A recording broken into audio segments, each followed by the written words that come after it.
네, 이사야서 강해 계속해서 나누고 있는데요. 오늘 쉬운 6번째 시간입니다. 나는 주님의 것이라는 제목의 말씀 가지고 이사야 44장 1절부터 20절까지 말씀으로 하나님 말씀 선포하도록 하겠습니다. 먼저 1절과 2절 말씀 우리 한 목소리로 같이 한번 읽도록 하겠습니다. 그러나 나의 종 야곱아, 내가 택한 이스라엘아, 이제 너는 들어라. 너를 지으신 분, 내가 태어날 때부터 내가 너를 도와주마 하신 주님께서 말씀하신다. 나의 종 야곱아, 내가 택한 여수르나, 두려워하지 말아라. 아멘. 지난 시간 하나님께서는 이스라엘 백성의 범죄와 또 그에 대한 하나님의 징벌에 대해서 말씀하셨습니다. 그리고 그 가운데에서도 징벌로 끝내지 않으시고 기필코 하나님의 백성들을 구원하시겠다라는 그런 은혜로운 약속까지도 그렇게 허락을 해 주셨습니다. 그러나 여전히 이 하나님의 은혜를 저버리고 하나님을 경홀히 여기는 백성들을 향해 하나님께서는 이스라엘 백성을 나의 종, 내가 택한 이스라엘, 여수른이라는 뜻은 정직한 자라는 뜻인데요. 그렇게 하나님께서 그들을 부르시면서 두려워하지 말아라 라고 말씀해 주십니다. 참 이상하죠. 이스라엘이 하나님 앞에 저지른 행실과 또 그에 따른 죄책을 생각해 볼 때에 그들이 하나님을 두려워하고 또 그에 따른 영벌을 두려워해야 되는 것이 지극히 상식적일 텐데 하나님께서는 그들에게 두려워하지 말아라 이렇게 말씀을 하신 것입니다. 하나님이 그들을 용서하시기로 결정하셨다라는 것이죠. 그것은 우리가 계속해서 말씀을 통해서 깨닫는 것처럼 하나님께서 패역한 하나님의 백성들을 용서하시기로 결정한 이유가 하나님의 백성들에게 있는 것이 아니라 거룩하신 하나님 뜻 안에 있기 때문이라는 거예요. 그러니까 우리의 연약함과 또 우리의 인내의 한계를 생각해 볼 때 우리는 아무리 사랑하는 내 자녀라 할지라도 내 사랑하는 부모와 가족이라 할지라도 내 인내의 범위를 넘어서면 우리는 용서하지 않기로 너무 쉽게 결정하는 그런 사람들이잖아요. 요즘 세상에 돌아가는 뉴스를 별로 그렇게 귀 기울여서 보고 싶지 않지만 돌아가는 뉴스들을 보면 뭐 부모 자식 간에도 소송 걸고 친형제 사이에도 서로 법리 다툼을 하는 그런 모습들을 볼 때에 그 이유가 뭔가를 곰곰이 보면 대부분 다 돈 문제잖아요. 그죠? 돈 앞에서는 사랑도 없고 부모 자식 간의 관계도 없고 형제 자매도 없고 의리도 없는 그런 모습들을 보면서 정말 우리 주님이 말씀하신 것처럼 두 주인을 섬길 수 없는 연약한 우리의 실정들을 봄과 동시에 우리가 하나님 앞에서 얼마나 비참한 존재인가.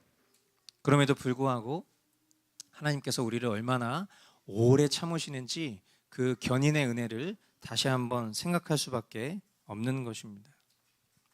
저와 여러분들이 다시 한번 우리 마음 가운데 새겨야 할 중요한 덕목은 나의 구원을 확신할 수 있는 것은 나의 어떤 종교적인 열심이나 최선의 종교 생활이 아닙니다. 우리가 구원을 확신할 수 있는 그 유일한 근거는 하나님께서 우리에게 허락하신 믿음을 통해 은혜로 가능한 것이라는 것을 다시 한번 기억하실 수 있게 되길 바랍니다. 내가 하나님 앞에 열심히 교회에서 봉사하고 내가 헌금 생활 잘하고 그렇게 하는 것이 절대로 나의 구원을 보장할 수 있다고 착각하는 것, 이제 그런 생각으로부터 우리가 벗어나야 할 줄 믿고요. 하나님을 참으로 사랑하는 그런 진실한 삶이 우리에게 보여져야 함을 다시 한번 기억하실 수 있게 되기를 바랍니다. 주님은 계속해서 이 전적인 은혜, 이 하나님께 속해 있는 이 은혜에 대해서 설명하십니다. 3절로 5절 말씀해 보니까요, 내가 메마른 땅에 물을 주고 마른 땅에 시내가 흐르게 하듯이 내 자손에게 내 영을 부어주고 내 후손에게 나의 복을 내리겠다. 그들은 마치 시냇물가의 버들처럼 풀처럼 무성하게 자랄 것이다. 그때에는 나는 주님의 것이다 하고 말하는 사람도 있고 야곱의 이름을 써서 그의 자손임을 지칭하는 사람도 있을 것이며 팔에다가 나는 주님의 것이라고 쓰는 사람도 있을 것이며 이스라엘 사람이라고 불리는 것을 영광으로 여기는 사람도 있을 것이다. 아멘. 우리가 지난주 2부 교리 예배를 통해서 배웠던 것처럼 하나님께서는 성령님을 통해 택한 자들에게 그리스도의 대속을 어떻게 하신다고 했죠? 적용하신다고 했죠. 그죠? 성령님께서 하시는 가장 인격적인 사역은 바로 2000년 전 나를 대신하여 죽으신 그 예수 그리스도의 십자가 대속을 오늘을 살아가고 있는 우리에게 적용하시는 것, 그것이 성령님의 가장 중요한 인격적 사역이다라고 우리가 그것을 배웠잖아요. 메마른 땅이 시냇물로 해갈되듯이 강팍한 영혼이 부드럽게 되어서 하나님께서 공급하시는 영생의 복을 받아들일 수 있는 것은 나의 선택과 나의 의지와 나의 최선과 나의 열심이 아니라 성령께서 우리의 마음을 주장하시기 때문에 가능한 거예요. 그리고 그 결과, 원인은 하나님께 있는 것이고요, 그 결과 자신들의 입술로 나는 주님의 것입니다 라고 고백할 수 있게 된다는 거예요. 요한일서 4장 15절 말씀, 누구든지 예수를 하나님의 아들로 시인하면 하나님이 그 사람 안에 계시고 그 사람은 하나님 안에 있습니다. 아멘. 이 말씀을 우리가 자칫 그냥 문자적인 흐름으로만 보면, 내가 하나님의 아들로 예수 그리스도를 시인하면 내가 시인한 결과로 인해서 하나님이 내 안에 들어오시고 내가 하나님 안에 있게 되는구나, 이렇게 우리가 생각할 수 있지만 성경의 말씀 전반을 살펴보면 하나님의 영이신 성령이 우리 마음 가운데 계시지 않으면 우리는 예수를 그리스도다, 하나님의 아들이다 라고 고백할 수 없게 된다는 거예요. 내가 고백하여 성령님이 오신 것이 아니라 성령께서 고백하게 하신 것이라는 것을, 우리에게 그 어떤 공로가 없음을 오늘 이 본문 말씀을 통해서도 내가 메마른 땅에 물을 주고 마른 땅에 시내가 흐르게 하듯이 내 자손에게 내 영을 부어주고 내 후손에게 나의 복을 내리겠다. 전적으로 하나님의 백성이 되는 것, 하나님의 구원 그 사역 가운데 속해지는 것은 하나님 편에 있는 의지라는 것을 우리는 이런 말씀들을 통해서 다시 한번 확인할 수 있는 것이죠. 이어지는 말씀에 보니까요, 이스라엘의 왕이신 주, 이스라엘의 속량자이신 만군의 주님께서 말씀하신다. 나는 시작이요 마감이다. 나밖에 다른 신이 없다. 누가 나처럼 선언할 수 있으며 미래를 예고할 수 있느냐? 나를 누구와 견줄 수 있느냐? 만일 있다면 내가 옛날 사람들에게 미래를 예고했듯이 그들에게 다가올 일들을 미리 말하여 보라고 하여라. 너희는 떨지 말아라, 겁내지 말아라. 내가 예전부터 너희에게 이미 예고하여 주지 않았느냐? 나는 예고하였고 너희는 이것을 증언할 나의 증인들이다. 나밖에 다른 신이 또 있느냐? 다른 반석은 없다. 내가 전혀 아는 바 없다. 아멘. 저와 여러분들의 영혼이, 우리의 심령이 이처럼 하나님 주도적인 은혜로 구원받게 되었음이 분명하다면 말이죠. 그리고 이 구원이 이 세상 다른 어떤 것으로도 취소되거나 흔들릴 수 없다라는 것을 우리가 깨달았다면, 그리고 하나님 외에 다른 신이 없고 심지어 하나님과 견줄 수 있는 그 어떤 존재도 이 땅 가운데 없다는 것이 분명한 전제라면 우리는 구원받지 못할 것에 대해서 두려워하거나 떨지 말아야 합니다. 하나님 외에 다른 신이 없고 전능자이신 분이 택하신 백성의 구원을 이토록 보장하셨는데 무엇을 우리가 두려워하겠냔 말이에요. 저와 여러분들이 살아가다 보면 우리는 이 육체의 행실로 인하여서 우리의 존재는 이미 2000년 전 예수 그리스도와 함께 십자가에서 죽고 오늘을 사는 나는 그리스도로 사는 존재임이 존재적으로는 분명하지만 여전히 이 육체의 행실로 인하여서 우리는 죄를 짓습니다.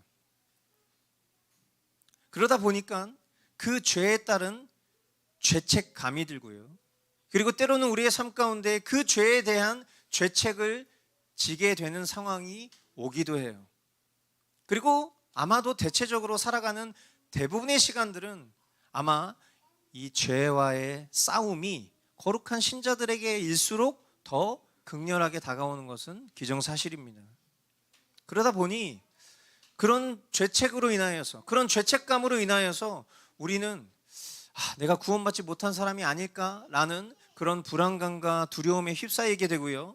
그리고 그런 불안감과 두려움이 하나님과의 관계 속에서도 때로는 하나님의 민낯을 피하고 싶어하는 그런 현상으로 드러날 때도 있어요.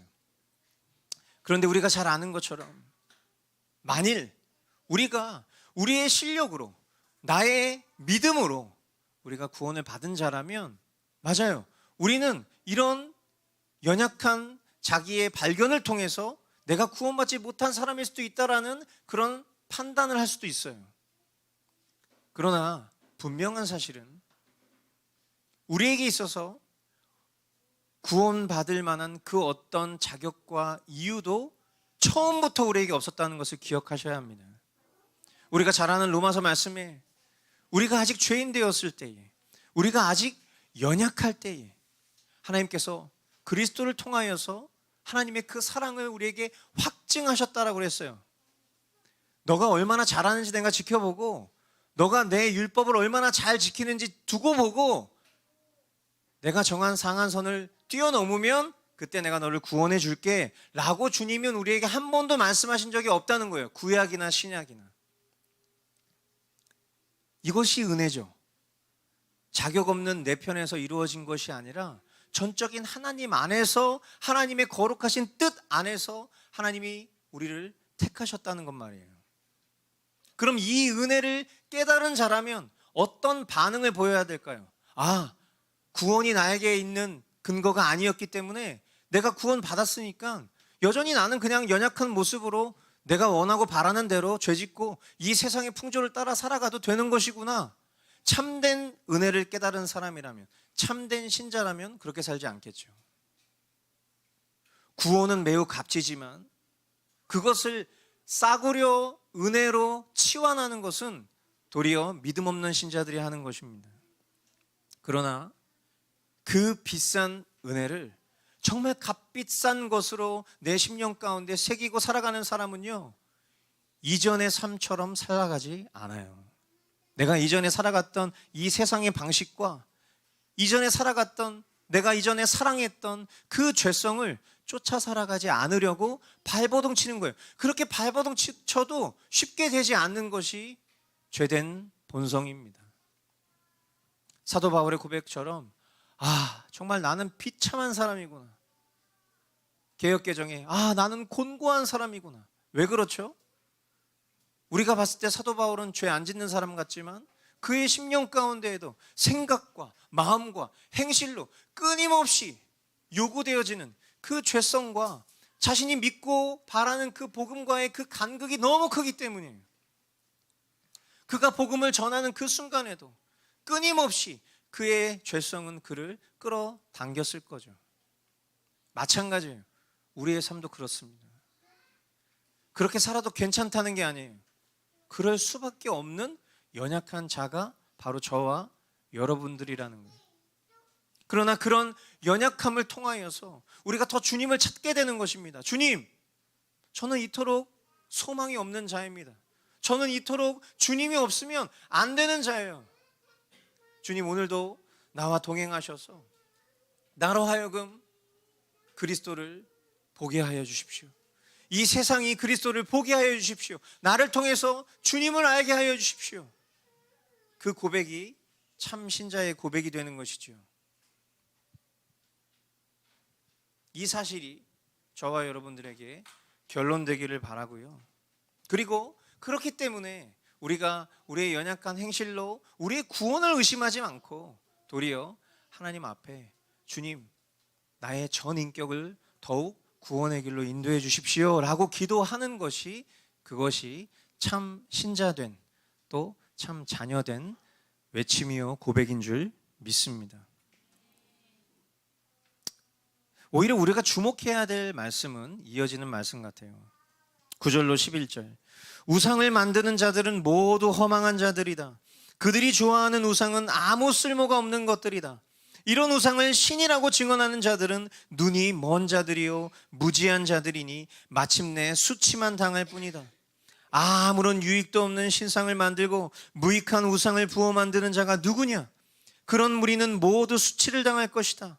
대장장이들은 사람일 뿐이다. 그들을 모두 불러 모아 법정에 세워라.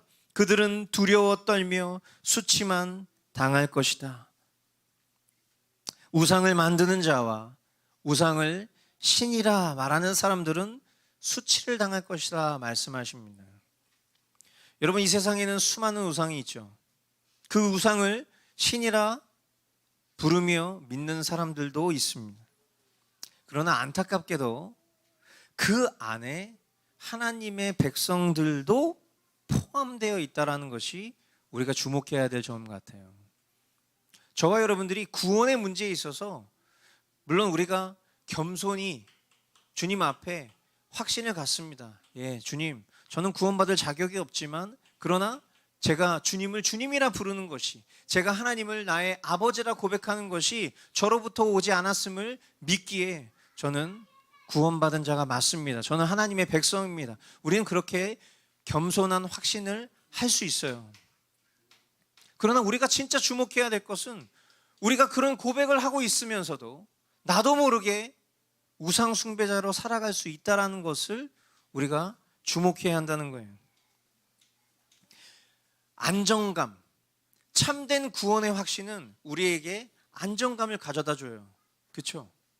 내가 정말 넘어지고 막 코가 깨지고 비참하고 죄 가운데 막 쩌들어 있고 그런 순간 가운데에서도 조금이나마 내 마음 가운데 평강이 깃들 수 있는 이유는 살아 역사하시는 그 성령께서 내 안에 살아계시기 때문에, 구원의 날인을 받은 자이기 때문에 그런 안정감이 올 수 있다는 거예요. 그런데 그 안정감을 하나님을 저버렸던 나의 삶을 청산하고 하나님께로 더 나아가는 일에 열심을 쏟거나 아니면 하나님을 영화롭게 하는 일에 앞장서서 하나님을 예배하는 자로, 복음을 전하는 자로 살아가는 그런 추진력으로 발휘돼야 될 텐데, 그런 안정감이 도리어 우리에게 우상 숭배자로 전락하게 만드는 그런 비참한 현실도 있다라는 것이죠. 이것은 아주 역사적인 죄성의 모습이에요. 이스라엘 백성들이 그러하고 있고요. 저와 여러분들의 삶도 때때로 그렇지 않습니까? 안정감이 안일함으로 바뀌고, 하나님이 우리에게 주신 자유가, 하나님을 사랑하라고, 하나님을 마음껏 높이라고 우리에게 허락하신 그 자유가 방종이 되고, 거저 주신 은혜가 싸구려 은혜로 떨어지는 삶이 된다라는 거예요.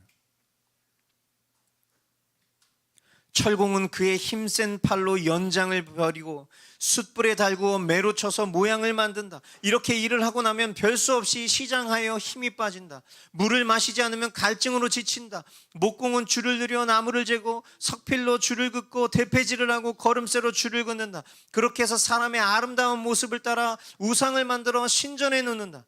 그는 용도에 따라 숲에서 백향목을 찍어 오기도 하고 삼나무와 상수리나무를 베어 오기도 한다. 그러나 그 나무들은 저절로 튼튼하게 자란 것이지 그들이 키운 것이 아니다. 하늘에서 내리는 비를 머금고 자라는 것이지 그들이 자라게 하는 것이 아니다. 참 별로 읽을 필요 없는 얘기죠. 우리가 사랑하는 우상, 그것이 사람이든 돈이든 사물이든 영향력이든 무엇이든 간에 우리가 사랑하는 우상도 결국 그 모든 근원, 그 모든 오리진은 시작부터 끝까지 하나님께로부터 온 것이다라는 얘기를 지금 이렇게 친절하게 하나님 하고 계신 거예요. 이런 얘기를 굳이 설명하실 이유가 없죠. 제가 하나님이었으면 그냥 싹 다 그냥 다 발라버렸을 것 같아요. 친절하게 마치 어린아이에게 설명해 주시듯, 야, 이게 네가 지금 이렇게 너무 사랑하고 네가 지금 놓치고 싶지 않아 하는 그 우상 말이야. 그 우상이 어떤 거냐면 말이지, 막 이렇게 설명하시는 거예요. 그거 그냥 결국 내가 하늘에서 비를 내리고 땅에 영양분을 공급해서 자라게 한 나무를 내가 창조한, 내 형상으로 창조한 사람이 그것을 베어다가 깎아가지고 배고파 하면서 깎아가지고 만들어다가 갖다 놓은 것일 뿐이야. 너 그것을 섬길래? 아니면 이 모든 것을 조성하고 창조한 나를 신뢰할래? 정상적인 사고라면요, 말이 필요 없습니다. 긴 말이 필요 없어요. 만물을 창조하신 창조주에게 집중하고 창조주에게 바라는 것이 있다면 창조주에게 바라는 것이 정상일 텐데, 왜 기껏 사람 손에서 출발한 것들에 집중하고 바라며 사랑하는 것일까? 우리는 이런 본문에 보면 참 이스라엘 백성들이 답답하게 보이지만 사실 이 답답함이 하나님이 저와 여러분들을 향한 답답함이잖아요. 우리는 이런 기초적이고 원시적이고 1차원적인 그런 우상을 섬기는 사람들이 아니에요. 우리의 부모 세대, 우리의 또 조상들은 이런 1차원적이고 원시적인 신앙 가운데 제법 오랜 시간을 살아가셨었죠. 지금도 안타깝게도 그런 분들이 있어요. 저희가 사는 퇴촌에 보면 퇴촌 도입에서 나오는 그 길목 사이에 이런 갖가지 우상들을 돌로 만든, 나무로 만든 그런 것들을 파시는 그런 분들이 있거든요.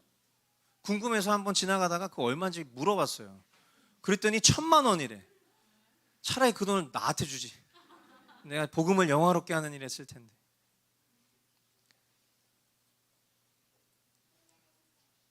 주님의 말씀을 보십시오. 이 나무는 사람들에게 땔감에 지나지 않는다. 목공 자신도 그것으로 몸을 따스하게 하고 불을 피워 빵을 굽기도 한다. 그런데 그것으로 신상을 만들어서 그것에게 절하며 그것으로 우상을 만들어서 그 앞에 엎드린다.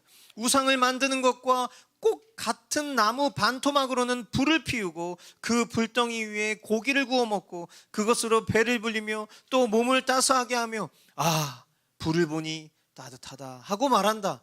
불을 떼고 남은 토막으로는 신상 곧 우상을 만들고 그 앞에 엎드려 숭배하고 그것에게 기도하며 나의 신이여 나를 구원하여 주십시오 하고 빈다.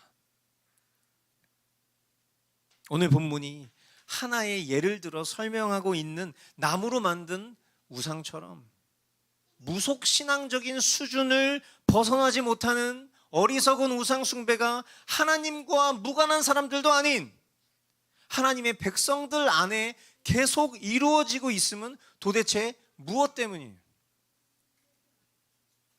왜 그런 거예요? 왜 그들이 하나님, 만물의 창조자이신 나의 조성자이신 그 하나님을 아는 그들이 왜 계속해서 이 우상 수준 이상을 벗어나지 못하고 있는 것입니까? 그 이유를 이어지는 말씀이 설명합니다. 백성이 알지도 못하고 깨닫지도 못하는 것은 그들의 눈이 가려져서 볼 수 없기 때문입니다. 마음이 어두워져서 깨달을 수 없기 때문이다. 그런 사람에게는 생각도 없고 지식도 없고 총명도 없다. 고작 한다는 말이 내가 그 나무의 반토막으로는 불을 피워 그 불덩이 위에 빵을 굽고 고기를 구워 먹었지. 불을 떼고 남은 나무로는 가증한 우상을 만들었지. 이제 나는 그 나무 토막 앞에 절한다 하는구나. 타고남은 재로나 배를 채우려는 자들, 그들은 어리석은 마음에 미혹되어서 도움마저 받지 못한다. 손에 쥐고 있는 우상이 참신이 아니라는 것을 받아들이려 하지 않는다. 아멘. 이유가 뭐래요? 저와 여러분들이, 아니 이 이스라엘 백성들이 하나님의 백성임에도 불구하고 우상 숭배를 끊어내지 못하는 이유가 무엇 때문이래요?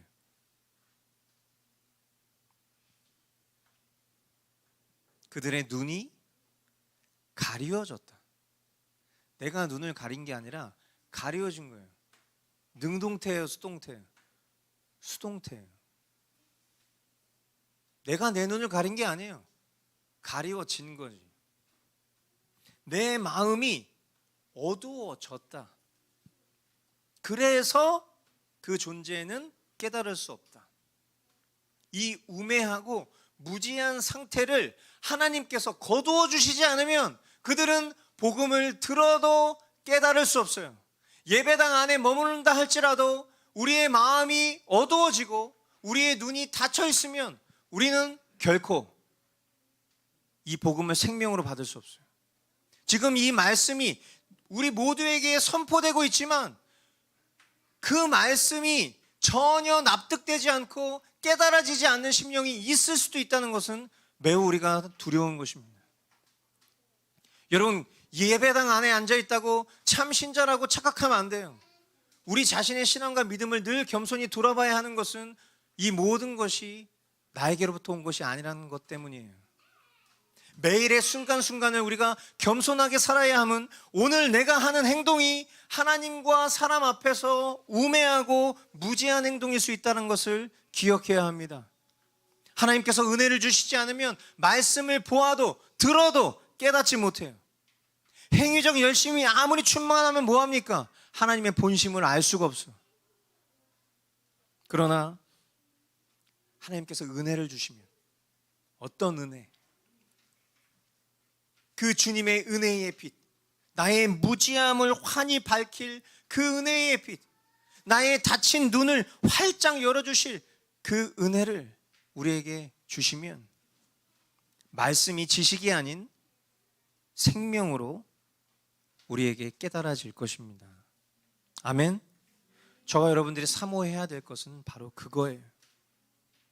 오늘 우리가 이 자리에 모여서 이 예배를 통해 말씀을 듣고 또 다시금 우리의 각자의 삶의 자리로 흩어져 우리가 그 일상 속에서 머스트 라이프를 통해서 매일매일 하나님이 우리에게 주시는 그 말씀 가운데 살아가는 것은 우리의 지식과 경건의 실력을 키우기 위한 그런 수련의 과정이 아니에요.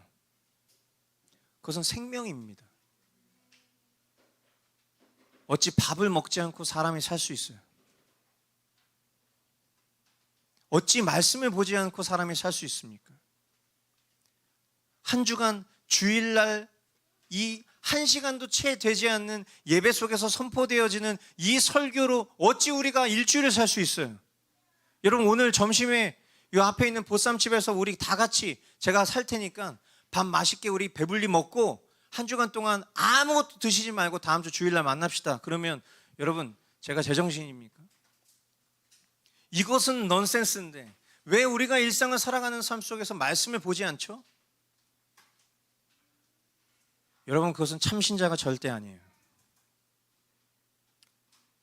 개혁신앙인도 아니에요.